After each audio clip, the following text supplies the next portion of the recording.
Hey everyone, Mike here once again, and we are on day three of the turbo install in my 2007 Saturn Sky with the 2.4 liter.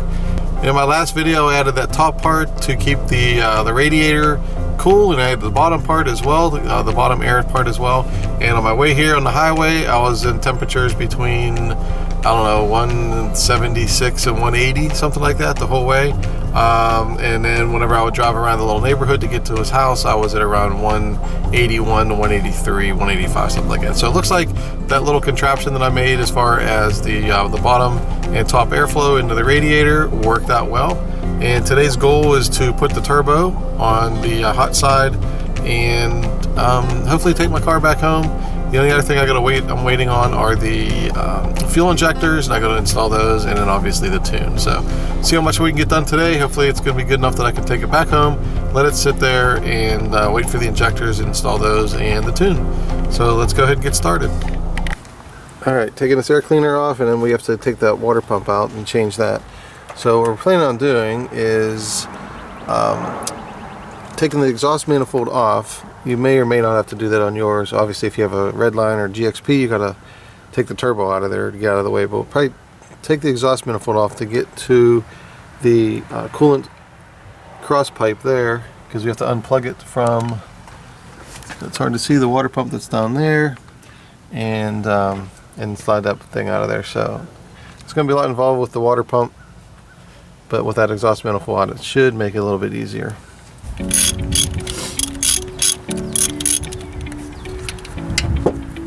Alright, these are currently coming out fairly easily, but I shouldn't say anything.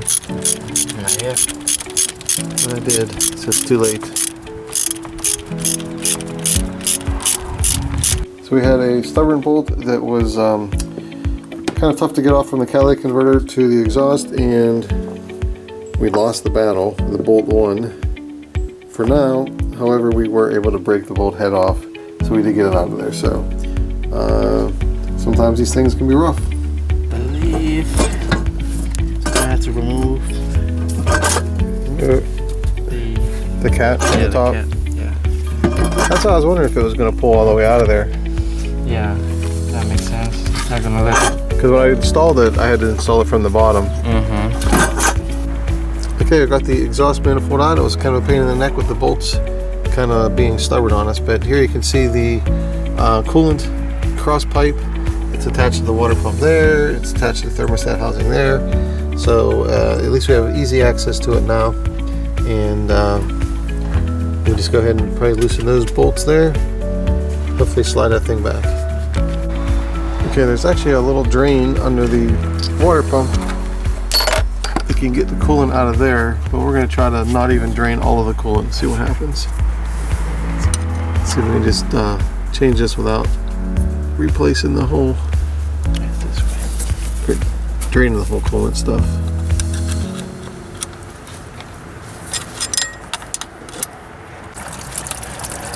And there it goes. I guess this is one way to drain the coolant out of not only the water pump, but the engine and everything else. We'll see.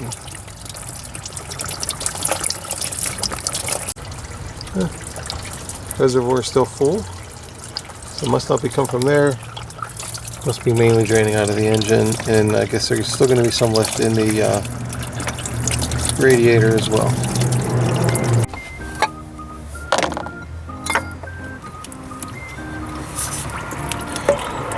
Actually, do you need to remove that? Bro. Of course.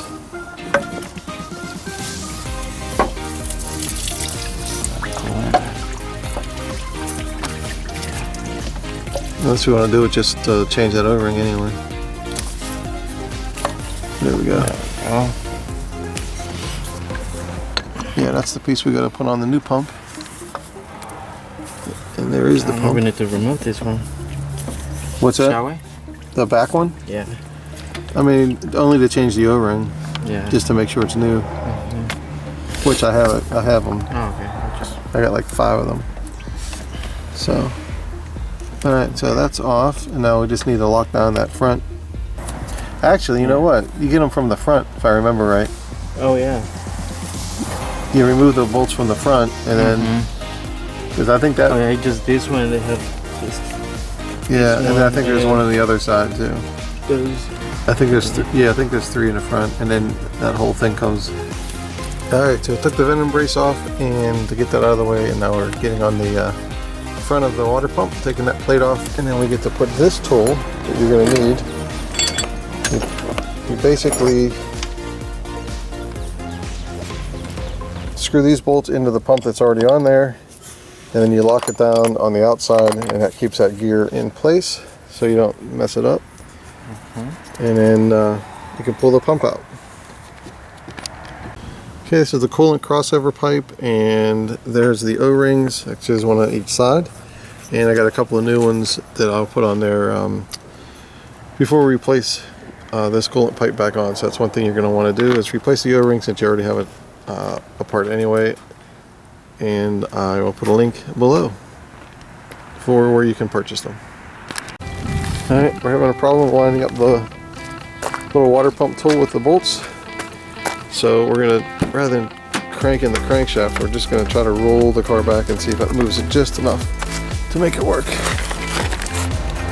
Alright, good news, I put it in reverse, and we were able to roll it back just a smidge, and now the holes line up with the tool, which works out real well. For those of you with an automatic transmission, you probably have to turn the crankshaft, but for those with a manual, if it's not lining up, just go ahead and put it in gear and move the car, and that'll actually move the gearing to hopefully get it in the right spot for you. Alright, looks like there was a bolt from the back, and I think there's 2 in the front. You got to use to hold that pump out towards the back. And then we'll use some of the housing, like I said, use some of the housing to put on the new pump, and then put it back in there. Alright, all the bolts are loose, and we're ready to pull this thing out of here. And there it is. Cool. Right here. Here's the original, which probably has 106,000 miles on it, because I'm sure it was never changed. It doesn't affect it. So basically be using this back plate and the gaskets and everything came with the new one, so we'll put those on there and put it back in. Alright, here's the 2 water pumps, the new one, the old one, and what we need to do is put the gaskets on. Actually, they'll get a flip side.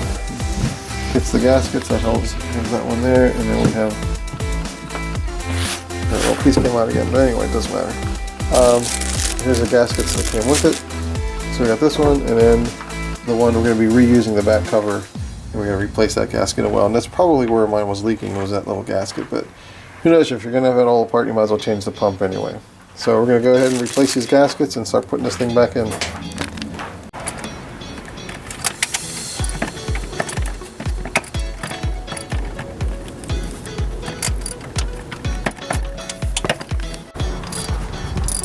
Alright, the new water pump is on, and we're just tightening down the front cover.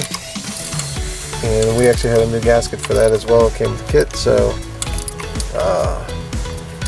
what we're going to do is put this back plate on here and put the cross coolant bar back on there, or pipe back on there again, and then fill it with antifreeze. And I brought a vacuum pump thing.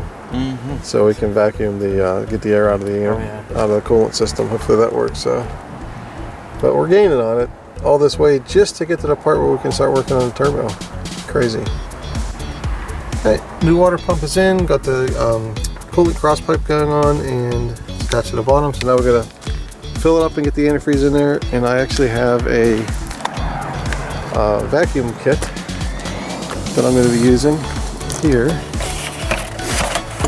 And hopefully this works. I already filled the reservoir with some coolant, and I'm going to be filling it with a lot more, but the way I have it kind of set up, got the vacuum hose on the top of the reservoir.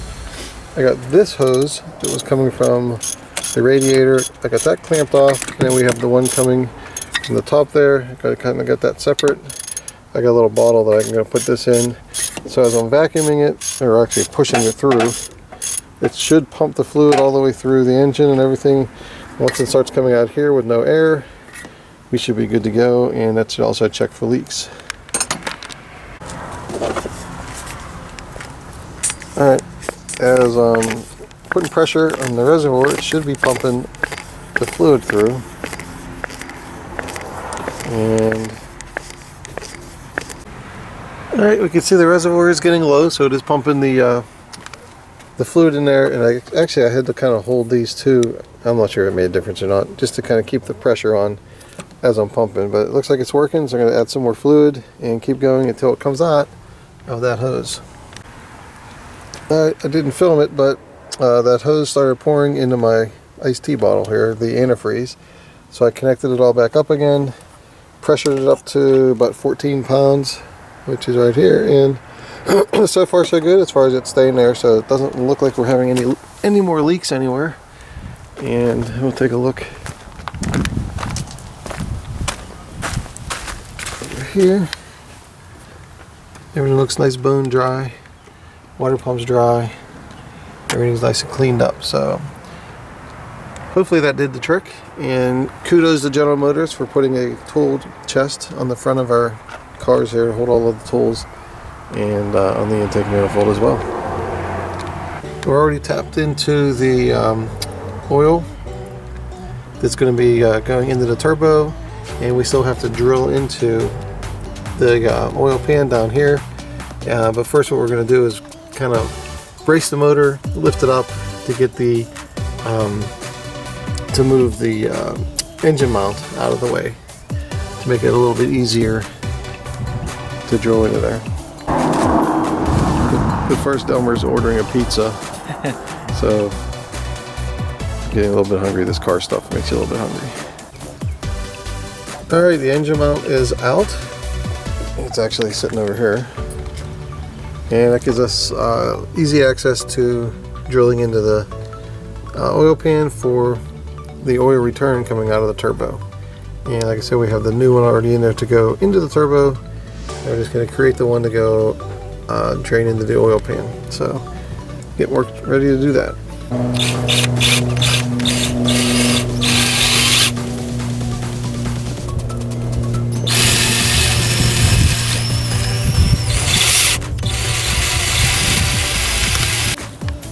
One little tip when you're drilling metal stuff like that, you can actually put some grease on the end of the tip, and it actually grabs it and pulls all the little shavings out. Attach to the grease instead of being all over the place, in worst case scenario going into the hole that you're drilling, which is, there it is right there, almost all the way through so far.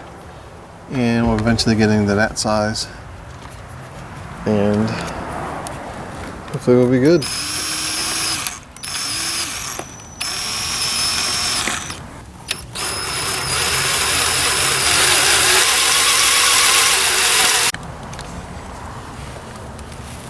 And there's all the shavings. Alright, first hole is done. Now we're going to make it a little bit bigger. With what size is that? You said ½ inch? Yeah, ½ inch. ½ inch drill, and then we'll get to the big behemoth there. Okay, that wraps up day 3 of my turbo build here, and basically today was mainly changing that water pump. It was a little bit more of a pain in the neck than we thought, plus we had some issues with breaking parts and things like that, as well, bolts and stuff. So other than that, it went fine, and we also got started on drilling the hole for the return line for the oil coming out of the turbo, and we have the fitting in the oil line going into the turbo. So tomorrow we're going to start working on it again, and tomorrow hopefully we get the turbo installed, everything kind of, you know, buttoned up, and be able to drive it. But I'm going to leave it here, and I will be back over here tomorrow morning. So that's the end of this video. So be sure to subscribe, be sure to hit that like button, and I will put links to different products that we used so far today down in the description, and that's it. So other than that, I will see you in the next video.